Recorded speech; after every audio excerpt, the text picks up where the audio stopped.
Kites dot the skyline at this beach in Sal Island, Cape Verde's most popular kite surfing destination. Locals and foreigners are taking advantage of the ideal conditions. World champion Marcel Lopez, popularly known here as Machu, is also back home. The 23-year-old became the island's second world champion after winning the wave and freestyle strapless category at the world event this year. That was a big dream coming true.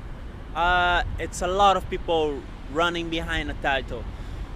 It was 30 people, which all of them are so good. So when you go on the water, each one of them, it's a hit. It's a moment that you have to be really careful. You have to do everything. So it's not easy to be a champ or just to go through the top, you know. Machu's love for water sports was nurtured by his father, who was a surfer, but he chose kite surfing, which combines the wind and board surfing.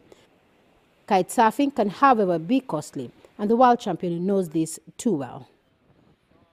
When I was a very small boy, I used to go surfing with a very, very small boards that sometimes I find a piece of wood, or my friends find a piece of wood and go to the beach, catch some little waves. Stuff that starts like this, you know, you improving, you imagine that you can surf over that thing, or you try. It's something that starts to grow. His talent would see him rise above any challenges to follow in the footsteps of Mitu Monteiro, his countryman who has been credited as a pioneer in strapless riding.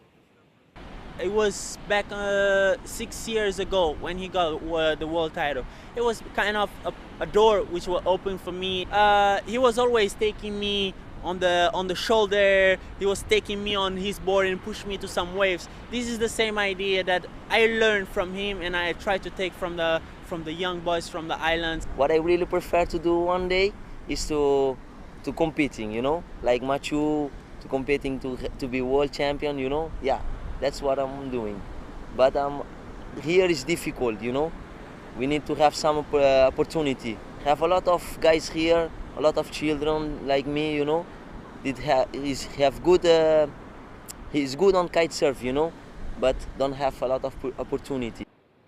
The ocean opened a world of opportunity for Machu, and with his success, he now wants to help develop the sport not just in Cape Verde, but also beyond its borders.